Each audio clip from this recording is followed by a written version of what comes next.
Growing up, I'm from Pueblo, so it was always a little bit harder. Catholic school, that was a rough time of my life. My mom would bring us down to Denver Monday through Friday, pack up the car, go back to Pueblo. Just growing up off of 4th Street Bridge down by the White Horse, a lot of gang shit, seeing a lot of stuff, knowing the upbringing of what my mom was doing to make us have a better life and to come down to Denver and to give us all that. We stopped doing that when I was about 14 to get away from the life of what Pueblo was, get away from everything of, like seeing the Dukes or the Brown Food Stamp Gang, going down to Double J instead of going to a supermarket, living off of EBT, just trying to make it because you don't have everything great in Pueblo. The Bessemer boys and, the Dukes, just like older essays that you just wanted to be around and wanted to look up to. I was always looking for a sense of brotherhood. I was one of the only boys in the family. And so you're always looking for something a little bit more, always want to be with the tough kids in Pueblo. There was always a group of just lowriding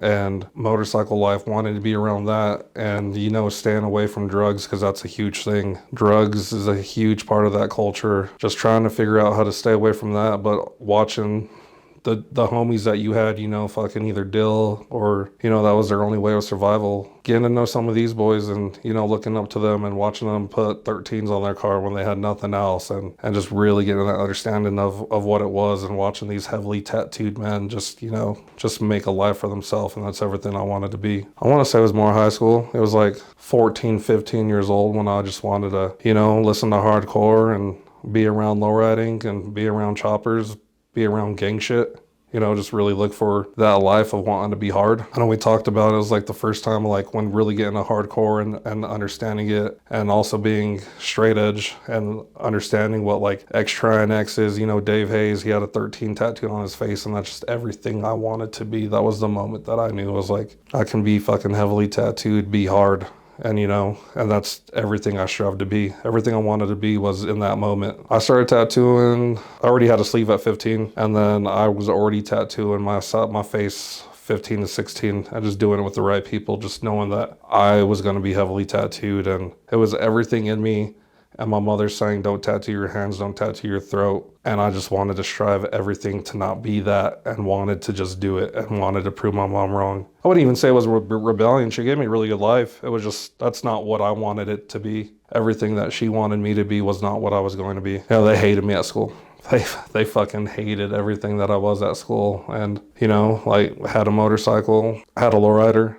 That was the wildest thing. Yeah, so 15, 16. My first car was a 71 Ford Maverick Grabber and I had a 71 Ford Thunderbird right after that. And, built that, batteries, hydraulics, Dayton's. I don't even think I ever did anything illegal. I had 3 jobs and I was cooking at 3 jobs to maintain my life and to maintain everything that I was trying to do. I wasn't doing good in school and my mom said, don't be a cook. And that was everything I was good at because a little bit down the ways, I had my first kid, and just knowing that I had to provide and being heavily tattooed at that time because it was still a stigma at that time, I feel. This is 2008, 2009. We still were looked down upon. It was still hard to have a really good job. I thought $13.50 was a good pay for being a chef at that time. And I just worked every chance I possibly could. Just worked for every restaurant that believed in me. Being told at 18, going to be a father. I always say he was my graduation present. That was the time that I was having time. I was having a good time hanging out with the boys, hanging out with brothers, riding motorcycles, being dumb. Then I met my son's mother and she slowed my life down a little bit. And it really changed my life to refocus, rebuild, and know that I had more of a purpose than just providing for myself and providing for the way I was living my life. I didn't need a lowride every day. I didn't need to be on a bike, didn't need to be around the boys. I needed to focus on a woman at this time of my life. How do people take to you when you walk around outside? It's funny. I hate it. We could be anywhere and someone's like, hey, will you tell me about your face, or kind of stop to look at your face? It's like, no, I didn't do this for you. I did it for myself. And I really believe that way. I didn't tattoo myself for anyone else. I didn't tattoo myself to, to have this non-approachable way about myself that a lot of people say I do. You're a very non-approachable human. And no, I feel like I am if you approach me the right way. I don't like to talk about why did you tattoo your face? Why the fuck didn't you tattoo your face? Why are you lame? I'm not going to be your average dude. I'm going to fucking work hard. I'm going to work with my hands and I'm going to be heavily tattooed. And people did not see it that way. I've had a lot of people, why'd you ruin your face? Why'd you do this? How long did you do? How much time did you do? Judgment for sure, but it's always that, like, people don't stop to think about that first round of judgment to come out of your mouth is how much time did you do? How much of that did you get done in jail? It always makes me laugh. Like, that's what you think of. That's what you think of art. That's what you think of someone that wasn't afraid to live the life that he wanted to and portray art, portray the way that I wanted to look. It sucks, you know, some people are a lot more harsh than others. Some people are very kind about it.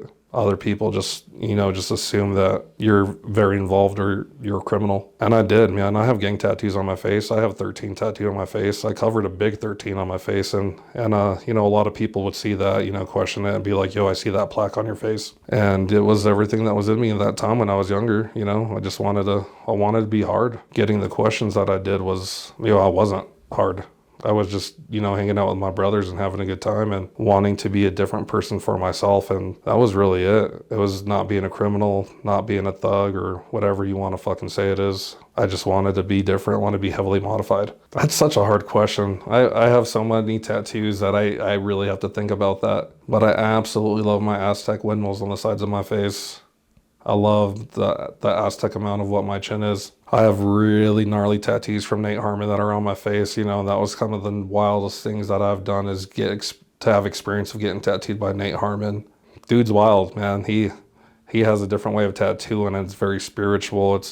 Our shirts are off. We're not tattooing with gloves. And no, man, we're going to tattoo how it used to be. I have such good friends, you know, how Scott Ferguson is one of the people that you've interviewed a few times, and I have many pieces by him, and Alec over at Dedication, huge amount. And then one of my best friends, John Chucho Gonzalez over at Art with Heart, and then having him maintain my tattoos from Riley Spuds, who, you know, that was like some of the most meaningful tattoos I have is everything that Riley tattooed on me before he passed away. Music tattoos. I have real horrible tattoos done by Gordy Milne overdone at Thick as Steve, and he's down in Dago. I hate you for that. I got this black flag tattooed on me, and it's one of the worst tattoos that I have on my fucking face, and it is the best tattoo I have because of you, Gordy. So the pain wise with my tattoos, like, I think I was fascinated. I was fascinated by wanting to be heavily modified and heavily tattooed, that I didn't care about the pain in the beginning. And that goes with body suspension. I've done body suspension a handful of times, and my ears used to be huge, and I have very painful stuff done to myself. And in that time, it was kind of freeing. It was one of those things that, you know, I guess being a masochist, if you will, I enjoyed it. I enjoyed getting tattooed. I enjoyed the pain in it. Now I don't. I think in my 30s have been some of the most miserable times of getting tattooed, and even with how black my hand is, that was the first time I've asked for a tattoo to stop. And he said, fuck you, we're going to finish your hand. And he basically told me to stop being a wuss. And I didn't know how to take that. I was shaking. I felt ill. And that was the first time that I was like, this is absolutely horrible. My culture's everything, man. I'm very, very proud to be Mexican. I'm very proud to have Native children, and that we can carry a legacy of what a lot of people don't want us to be. We've allowed a huge amount of racism to be known in today's age, and a lot of people forget about our culture and forget about the struggles that we had to overcome. And that goes for that goes for every race. It's just always be proud of where you came from, because in the long run, you might forget. And that's a harsh reality of not knowing where you came from. You lose your lineage, you lose what you're about, you lose the respect of your culture, your gente. I think it's good to be in tune with what you believe in your culture, the food, the way of life, the way you dress. There's so many times that we should be in trouble. Me and Gordy, there was a lot of times that I should not have let Gordy tattoo me in the condition or the state that we were in, and you know, destroying a shop. You know, I've watched Gordy tattoo my face, then tattoo his face. The funniest thing I've ever seen anyone do is after they get done tattooing me, Gordy at Thick as Steve's grabbed the machine, stretched his face out, and tattooed a fucking black line down his face that we all completely forgot about. It was probably about 2 or 3 weeks later, I get a text that says, fuck you, motherfucker. And it's him shaving, and he just has a black saw line through his cheek, and it was because we got rowdy, decided to tattoo each other. What was that lifestyle like, being a biker? Being able to prospect and be a biker, that was some very hard times in my life. You know, I thought I had some of the coolest people on my team until you figure out who's ready to roll on you when you're not in that same room. And that shit's hard, man. That's a hard pill to swallow, is when you believed in somebody so much and you've watched them just tarnish your name and tarnish your friend's name, or not care about everything that you built with them. And you know, that was some hard times for me. And Gordy was my right hand man through what we did as well, and still to this day one of my best friends. But it's also hard to see like what being in a club or whatever does to your friends outside of it, and how quickly a group of men can be best friends with you and then not like one of your best friends and just ready to give up everything that you've ever built because of differences between others. The people that I have built such a strong bond, such a huge thing, are still in my life, and it's Addison High, man. That's my true brother. I don't know if there's anyone else that I would do the things I would do for this man. And he's seen my mom die. I've seen his dad die. We've been together through our hard times. We've been together through the fucking best times. Been together through fucking stupid fucking times. And some of the funniest parts of my life, man, are with this man. I would never trade that in my fucking life. You know, you build that bond with certain people, and you just continue to build and you continue to grow with these people, even through the bullshit. Like, I have fought with this man. I've wanted to break his fucking face, and we're going out to breakfast the next day. We do it with our whole group, man. Alec, fucking Kevin. Kevin's the wildest. I fucking love that man. John G, you know, he fucking does an upside down twerk just to get the night going. My son, man.